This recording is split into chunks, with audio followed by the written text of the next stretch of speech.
लेकिन ये वो डॉन है जिसको डैडी का नाम मिला था और लोग डैडी कहकर पुकारते थे। अरुण गौली डॉन ज़रूर, लेकिन एक आशिक भी था। इसने लव मैरिज की, एक मुस्लिम लड़की से शादी की और दोनों ने घर से मतलब घर वालों की मर्ज़ी के ख़िलाफ़ शादी की। खुद अरुण गौली के जो दोस्त और करीबी लोग थे वो भी नाराज़ थे शादी से, लेकिन अरुण गौली जो है वो ज़िद पे अड़ा था। फिर उसने शादी की। शादी के बाद इनके 2 बच्चे हुए। डॉन ये वो है जिसकी कहानी जो नेता भी बना, विधायक बना, एमएलए का चुनाव लड़ा और बीवी भी चुनाव लड़ी, विधायक बनी। ये वो डॉन है जिसकी दुश्मनी और दोस्ती दाऊद इब्राहिम से रही, छोटा राजन से रही, लेकिन फिर बाद में मुंबई पे अपना हक जमाने के लिए दुश्मनी भी वैसी हुई। तो पूरी कहानी अरुण गौली की अगर बात करें तो शुरुआत होती है एक आम, बहुत सारी फिल्में आपने देखी होंगी, कुछ फिल्मों की कहानियां भी शुरू होती हैं। एक आम परिवार, एक मिल में काम करने वाले का बेटा अरुण गौली, जिसके जो फादर थे वो महाराष्ट्र के अहमदनगर से थे और जो माँ थी वो मध्य प्रदेश के खंडवा इलाके से थी। तो दोनों की शादी होती है। बाप मिल में काम करता था, बाद में अरुण गौली जो है वो मैट्रिक तक की पढ़ाई करता है, 10वीं तक, और उस वक्त 10वीं तक की पढ़ाई और 10वीं पास करना भी बड़ी बात थी। लेकिन पढ़ाई के बाद फिर मिल में काम करना, नौकरी, मिल में गया काम करने के लिए, कई अलग अलग मिल में काम किया और अच्छा खासा काम कर रहा था। लेकिन उसी वक्त मिल में, मुंबई में बहुत सारी राजनीति भी थी, गैंग भी थी, धमकी और ये सारी चीज़ें भी चल रही थी। तो अरुण गौली भी धीरे धीरे फिर मिल में काम करते हुए दूसरी तरफ रुख मोड़ लेता अपना। थोड़ी बहुत गुंडागर्दी, बदमाशी। जब ये शक्ति मिल में काम कर रहा था तब वहीं से इसने थोड़ी सी नेतागिरी भी शुरू की। उसके बाद फिर इसने फेमस खटाऊ मिल में काम किया, गोदरेज में काम किया, क्रॉम्पटन ग्रीव्स में काम किया। और कहते हैं कि जब क्रॉम्पटन ग्रीव्स में अरुण गौली काम कर रहा था तभी इसकी मुलाकात सदाशिव पावले से हुई थी। सदा मामा के नाम से वो मशहूर था और ये 1975, 76, 77 की बात है। और पावले का जुर्म की दुनिया से बड़ा नज़दीकी रिश्ता था और कहते हैं कि जो पहला आइडिया और पहली चीज़ जो क्राइम की दुनिया में कदम रखने के लिए अरुण गौली को जिसने आगे बढ़ाया वो सदाशिव पावले ही था।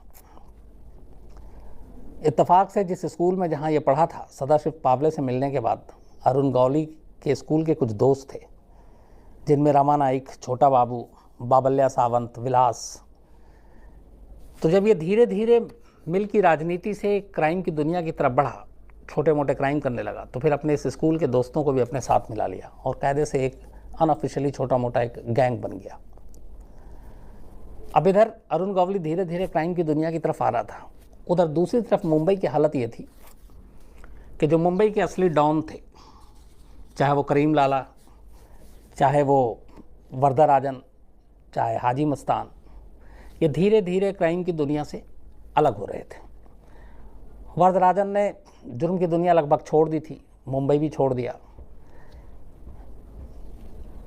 करीम लाला को इसलिए छोड़ना पड़ा कि उस वक्त तक दाऊद इब्राहिम उठना शुरू हुआ था।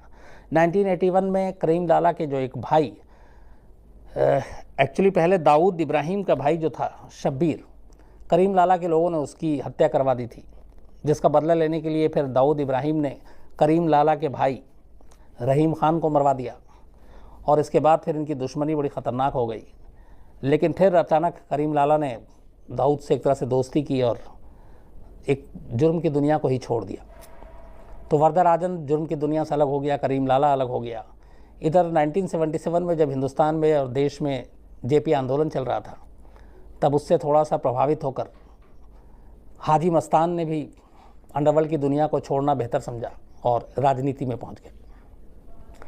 तो 3 मंझे हुए, 3 नामी जिनका मुंबई पे राज था, वो तीनों धीरे धीरे जुर्म की दुनिया से अलग हो गए। दाऊद इब्राहिम अचानक उठना शुरू हुआ। दाऊद इब्राहिम के उठने के बाद फिर दाऊद इब्राहिम ने अपना गैंग बनाया। दाऊद इब्राहिम के साथ फिर छोटा राजन और बाकी लोग जुड़ते गए। लेकिन 90 आते आते दाऊद इब्राहिम ने फिर थोड़ा सा अपना बेस मुंबई से बाहर भी शिफ्ट करना शुरू कर दिया था। और इस बीच में शुरू में अरुण गवली, दाऊद इब्राहिम और छोटा राजन इन लोगों की भी मदद किया करता था और एक तरह से इनके साथ भी काम किया। अरुण गवली ने थोड़ा, उसे लगा कि मुंबई में थोड़ा अपना कद बनाना है, बढ़ाना है, तो दाऊद और छोटा राजन जैसे लोगों की भी मदद चाहिए, तो शुरुआत उसने वहाँ से की और उसके बाद उनके लिए काम किया।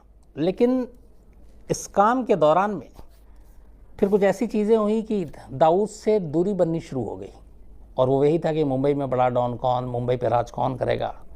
और इस वजह से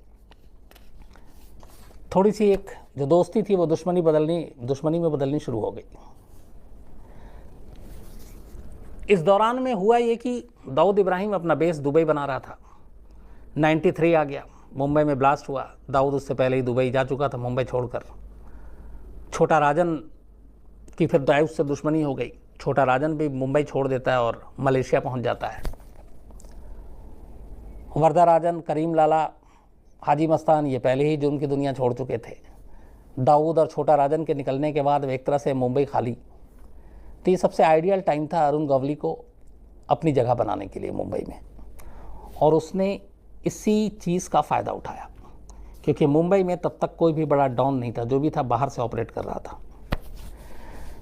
एक शख्स था सिर्फ जो अरुण गवली का रास्ता रोक रहा था और वो था अमर नाइक। अमर नाइक को भी ये बात पता थी कि अब दाऊद, छोटा राजन और बाकी जो करीम लाला, हाजी मस्तान, वरदराजन ये सब कोई है नहीं और यही मौका है अपना गैंग बनाने का और मुंबई पे राज करने का। सेम चीज़ सोच रहा था अरुण गवली। सेम सोच ने दोनों को आमने सामने ला दिया। अब ये था कि इनमें से कोई एक जो जीतेगा वो मुंबई का सबसे बड़ा डॉन बनेगा। तो अरुण गवली ने, ये बात है 1994 की 18 अप्रैल, अमर नाइक के भाई अश्विन नाइक पर को मारने के लिए बल्कि अपना एक शार्प शूटर भेजा था जिसका नाम था रविंदर सावंत। ये उस वक्त बड़ा कुख्यात शूटर था और इसने कोर्ट के अंदर जाकर अमर नाइक के भाई अश्विन नाइक को गोली मारी। गोली सर में भी लगी लेकिन अश्विन नाइक मरा नहीं बल्कि बच गया। इसके बाद अमर नाइक और अरुण गवली के गैंग के बीच में ज़बरदस्त खून खराबा हुआ। इस दौरान में जब दाऊद से दुश्मनी हुई तो अरुण गवली दाऊद के लोगों के पीछे भी पड़ गया और इनके बीच में लड़ाई चल रही थी। लेकिन इस हमले के बाद फिर बाद में मुंबई पुलिस ने इनकाउंटर शुरू किया और अरुण नाइक एक इनकाउंटर में मारा गया और उसका भाई अश्विन नाइक जो अरुण गवली के लोगों ने भेजा था, शूटर जो भेजा था मारने के लिए, वो बच गया था, उसको भी गिरफ्तार कर लिया। तो अब अरुण गवली के रास्ते के रोड़े हट चुके थे। अमर नाइक पुलिस शूटआउट में मारा गया, उसका भाई अश्विन नाइक गिरफ्तार हो गया और अब मुंबई अरुण गवली के लिए एकदम एक तरह से ओपन था। लेकिन बाद में ये भी पता चला कि जो अमर नाइक है उसका एनकाउंटर करवाने के पीछे दाऊद इब्राहिम का हाथ था। इस बीच में अब अरुण गवली अचानक बेहद ख़तरनाक हो गया। वो दाऊद के लोगों और उनके जो गैंग के लोग थे जो मुंबई में, उनके पीछे पड़ गया। अब दाऊद के लोग और अरुण गवली के बीच में खून खराबा शुरू हो गया। आए दिन सड़क पर encounter, shoot out, gang war चलने लगा। हालत ये हो गई, कहते हैं कि अरुण गवली इतना ज़्यादा भारी पड़ रहा था कि दाऊद के बहुत सारे लोग जो बड़े बड़े नामचीन उस वक्त कहते हैं, जो शूटर, वो सब भी मुंबई छोड़कर फिर निकल लिए और उन्हें लगा कि यहाँ पे अरुण गवली से इस वक्त मुकाबला करना थोड़ा सा वो रिस्की होगा, जान जा सकती है। इसके बाद अरुण गवली अब मुंबई में एक तरह से, छोटा राजन भी नहीं, दाऊद भी नहीं, अमर नाइक भी मारा गया, अश्विन नाइक गिरफ्तार हो गया और अब इसने अपना काम शुरू किया। हमेशा सफ़ेद टोपी और कुर्ता पहनने वाला जो अरुण गवली, इसकी जो मेन जड़ थी मुंबई में वो सेंट्रल मुंबई, मध्य मुंबई, और मध्य मुंबई में ही एक जगह है दगली चाल। इस चाल में एक तरह से अरुण गवली का हेडक्वार्टर था और यहीं से ये पूरे मुंबई पे अपनी हुकूमत चलाता था। कई फिल्मों में थोड़ी सी इस चाल से लेके भी कहानी चुराई गई है। कहते हैं कि ये चाल एक तरह से अरुण गवली का किला था और उसको भेद पाना किसी के लिए बड़ा मुश्किल काम था। दुश्मन छोड़िए दूसरे गैंग के लोग, खुद पुलिस तक इस चाल में जाने से घबराती थी। और उसकी वजह ये थी कि इस चाल को एक किले के तौर पे बदल दिया था अरुण गवली ने। उसे मालूम था कि दुश्मनों से भी खतरा है, पुलिस भी एनकाउंटर कर सकती है। तो उसने करीब इस चाल की हिफाजत के लिए, अपनी हिफाजत के लिए, कहते हैं कि 600 से 800 लोगों को रखा हुआ था इस दगड़ी चाल के अंदर। सारे हथियार चलाने में माहिर, सभी को हथियार चलाने की ट्रेनिंग दी गई थी। और ये वो लोग थे जो न सिर्फ अरुण गवली की हिफाजत करते थे बल्कि उसकी गैंग का हिस्सा थे। और अरुण गवली शायद वो पहला डॉन था मुंबई का जिसने अपने लोगों को एक तरह से पेरोल पे रखना शुरू किया, मतलब तनख्वाह पे। ये नहीं कि कोई काम आया, चलो कि सुपारी ली, किसी को धमकाया तो उसमें जो पैसा आया कमीशन हिस्सा बढ़ गया, नहीं, मंथली सैलरी देता था वो। और कहते हैं कि वो अपने लोगों का बाकायदा मेडिकल और ये सारी जो सुविधाएं हैं, स्वास्थ्य, वो सब भी मुहैया कराता था। और इस दगली चाल के बाकी लोगों की भी मदद करता था। इसीलिए बहुत सारे लोग, वहीं से इसका नाम डैडी पड़ना शुरू हुआ था। तो दगली चाल जहाँ ये रहता था, इसका किला था, वहाँ पे पुलिस भी घुसने से डरती थी। अब वहाँ से रहकर इसने मुंबई में वसूली, सुपारी किलिंग, डराना धमकाना, ये सब धंधा शुरू कर दिया। कहते हैं कि इसने इतनी सुपारी ली कि कई बार तो इसका नाम ही सुपारी किलर पड़ गया था। लेकिन फिर इसने जो असली धंधा शुरू किया वो था मुंबई के बिल्डर और बिजनेसमैन से वसूली करना। ख़ास तौर पे उन ज़मीन के ऊपर ये अपनी नज़रें गड़ा के रखता था जो थोड़ा सा, जिसको लेके कंट्रोवर्शियल था मामला, झगड़ा होता था, और ये उसमें बीच में जाता था और फिर उससे ये पैसे कमाता था। बहुत सारे पहले के भी डॉन ने ये कोशिश की थी, लेकिन अरुण गवली कहते हैं कि मुंबई का वो डॉन था जिसने सबसे ज़्यादा जो बिल्डर और बिजनेसमैन है इनसे पैसे कमाए। और इस चीज़ ने अरुण गवली को एक तरह से मुंबई में इस्टेब्लिश कर दिया। लगातार अरुण गवली का नाम बढ़ता जा रहा था, मैदान खाली था, कोई दुश्मन था नहीं, और पुलिस से भी दोस्ती इधर हो गई थी। जो काम दाऊद इब्राहिम ने किया था वो चीज़ अरुण गवली ने भी सीखी। मुंबई पुलिस में इसके बहुत सारे दोस्त थे और जो वक्त वक्त पर इसे इन्फॉर्मेशन देते थे। कहते हैं बहुत सारे पुलिस वाले भी जो थे इसके पेरोल पे थे, जिनको बाकायदा महीना पैसा मिलता था। इसीलिए कई मामलों में अरुण गवली के साथ रिश्ता रखने के जुर्म में कुछ पुलिस वालों पे भी मुकदमा चला। तो ये सारी चीज़ें चल रही थी, अरुण गवली का अपना धंधा चल रहा था। इस बीच में पहली बार मुंबई में ऐसा हुआ, चूँकि अरुण गवली मराठी धुआंधार बोलने वाला, तो 93 के बाद धीरे धीरे ये एक हिंदू डॉन और मुस्लिम डॉन की भी एक चीज़ शुरू हो गई थी नई, जो उससे पहले अंडरवर्ल्ड में कभी नहीं था। क्योंकि किसी भी गैंग में हर धर्म के लोग थे, लेकिन एक लकीर खिंच गई थी। उस लकीर का भी अरुण गवली ने फ़ायदा उठाया, और उसकी फ़ायदा उठाने की वजह ये थी कि शिवसेना ने उस वक्त, बाला साहब ठाकरे का एक तरह से मुंबई में जो राज था, तो बाला साहब ठाकरे बाकायदा एक बार अरुण गवली को पुलिस ने गिरफ्तार किया तो उसके खिलाफ बयान दिया था और कहा था कि ये गलत है, जो बाकी लोग उनको नहीं पकड़ रहे और एक हिंदू डॉन को पुलिस टॉर्चर कर रही है। तो उससे ये लगा था कि बाला साहब ठाकरे के कितनी नज़दीकी है। एक रैली में बाला साहब ठाकरे ने ये तक कहा था अरुण गवली के बारे में कि अगर पाकिस्तान के पास दाऊद इब्राहिम है तो हमारे पास अरुण गवली है। तो इससे लोगों को ये मैसेज भी मिला कि अरुण गवली पे बाला साहब ठाकरे का हाथ है। और उस वक्त अरुण गवली भी बाला साहब ठाकरे और जो शिवसेना के लोग थे उनकी एक तरह से मदद करता था। लेकिन फिर एक वक्त ऐसा आया कि जब अरुण गवली ने शिवसेना से किनारा कर लिया और उसने अपनी पार्टी बना ली, और ये जो पार्टी बनाई उसका नाम रखा अखिल भारतीय सेना। इस बात से शिवसेना के लीडर नाराज़ भी हुए। उसने बहुत सारे शिव सैनिकों को भी सुपारी लेनी शुरू कर दी थी, वसूली, धमकाना, इससे भी लेके नाराज़ हो गए। तो फिर इसने शिवसेना छोड़ा और अपनी पार्टी बना ली।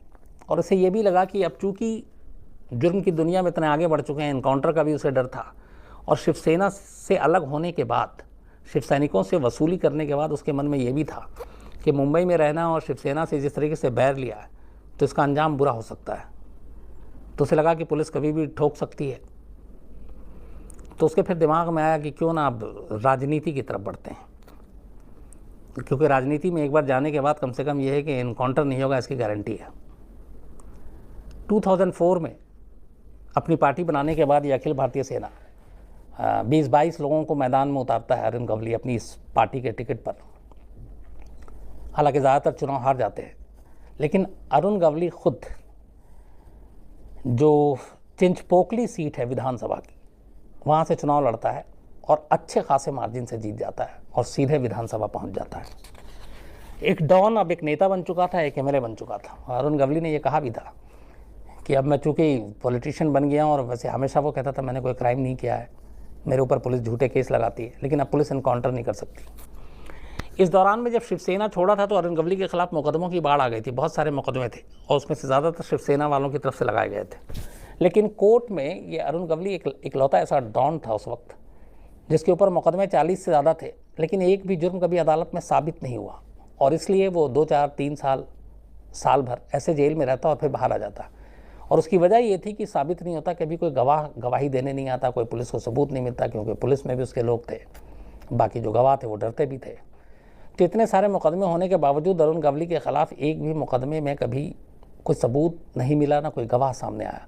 इसलिए वो सारे मुकदमे खुद, जो शिवसेना की तरफ से बहुत सारे ऐसे मुकदमे दर्ज कराए गए, उसका भी अदालत में यही हश्र हुआ कि वो मुकदमा ठहरा नहीं और अरुण गवली के खिलाफ कोई सबूत नहीं मिला और वो बाहर आ गया। तो अब तक मुकदमे सारे थे, लेकिन किसी में भी उसको दोषी करार नहीं दिया गया था। इस बीच में वो विधायक बन गया। लेकिन एक गलती की अरुण गवली ने, जिसकी सज़ा वो आज भी भुगत रहा है, और ये गलती की थी 2008 में। 2004 के चुनाव जीतने के बाद, विधायक बनने के बाद, इसने शिवसेना के एक नेता जो कि कॉरपोरेटर भी था, कमलाकर जामसांडेकर, इसकी सुपारी ले ली।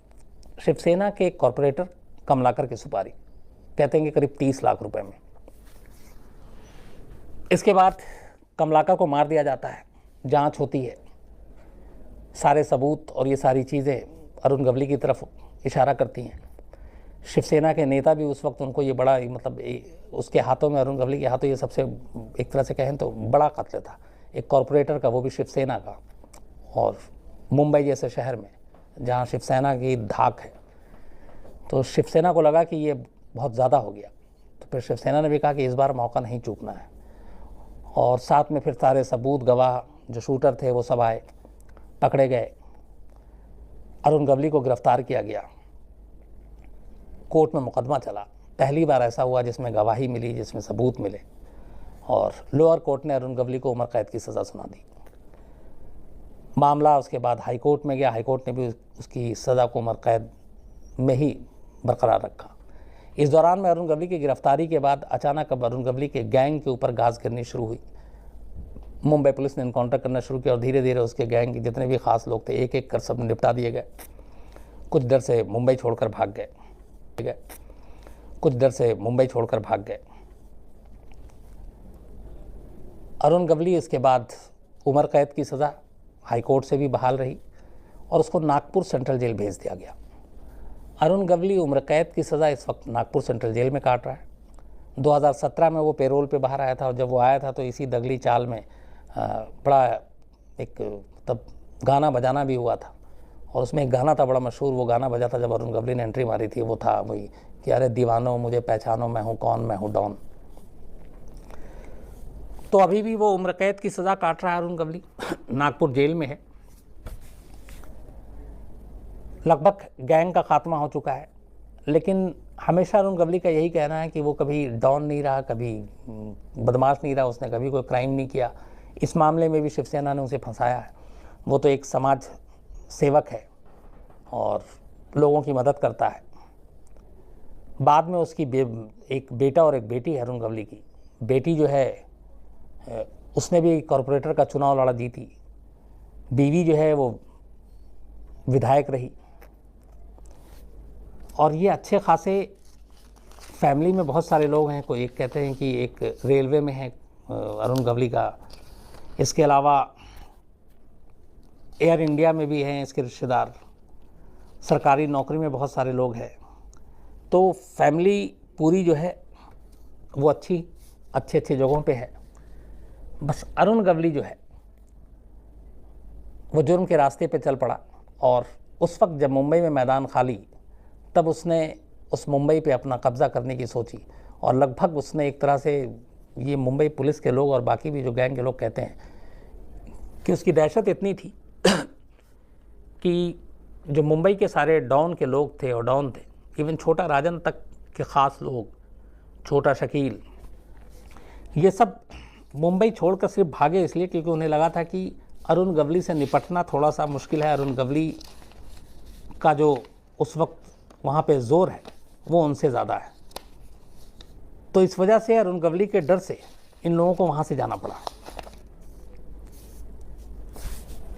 अरुण गवली ने जिससे शादी की थी उसकी वाइफ का नाम उस वक्त जुबैदा गुजावर था। जुबैदा गुजावर से शादी हुई, लव मैरिज की और कहते हैं कि शादी से उसके जो अपने गैंग के लोग थे वो भी नाराज़ थे, लेकिन इन दोनों में बहुत प्यार था। आज भी दोनों एक दूसरे का रिश्ता निभाते हैं। जुबैदा ने शादी के बाद अपना नाम बदलकर आशा रख लिया और कहते हैं कि अरुण गवली जब से जेल में है, 8-10 साल हो गए, तब से अरुण गवली का सारा काम और इस चाल की पूरी जिम्मेदारी आशा के ऊपर है। बल्कि अब आशा को बहुत सारे लोग अगर अरुण गवली को डैडी बोलते हैं तो मम्मी बोलते हैं और साथ साथ में वो उसे एक लेडी डॉन के तौर पे भी देखते हैं। तो अरुण गवली की जगह इस वक्त उसकी पत्नी आशा, जो बेटी है जैसा मैंने आपको बताया, वो कॉरपोरेटर है इस वक्त वहाँ उसी दगली चाल एरिया से। गवली जेल में है और इस उम्र कैद को लेकर शायद सुप्रीम कोर्ट में अभी आखिरी फैसला आना बाकी है, लेकिन नागपुर सेंट्रल जेल में बंद और शिवसेना के कॉरपोरेटर के कत्ल के इल्ज़ाम में। ये थी कहानी अरुण गवली की, मुंबई के इस डॉन की, जिसके बारे में ये भी कहते हैं कि जब सारे लोग भाग रहे थे तब भी ये मुंबई में ही डटा हुआ था, अड़ा हुआ था, वहीं रह रहा था और जिसकी दोस्ती और दुश्मनी भी दाऊद से वैसी रही जैसी छोटा राजन की रही। तो आज कहानी में इतना ही।